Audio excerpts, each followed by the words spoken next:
बिस्मिल्लाहिर्रहमानिर्रहीम। अस्सलामुअलैकुम। आप देख रहे हैं 1 बाई 1 न्यूज़ HD। ख़बर शामिल करते हैं तांदल्यावाला से।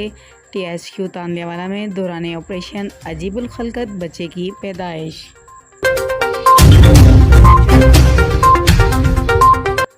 नौज़ायदा बच्चे के 2 सर और 1 धड़ है। जच्चा बच्चा दोनों सेहतमंद हैं।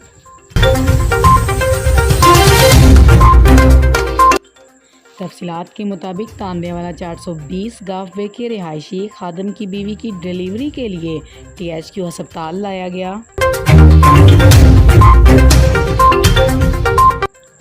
जहां 2 सर और 1 धड़ वाले बच्चे ने जन्म लिया। बच्चे के वालिद ने डॉक्टर शमीम मुनीर समेत इनकी टीम का शुक्रिया अदा किया।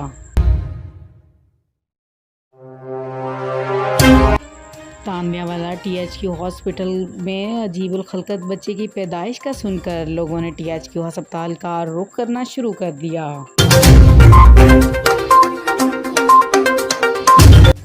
मज़ीद ऐसी खबरों से बाखबर रहने के लिए देखते रहिएगा चैनल 1 बाई 1 न्यूज़ HD।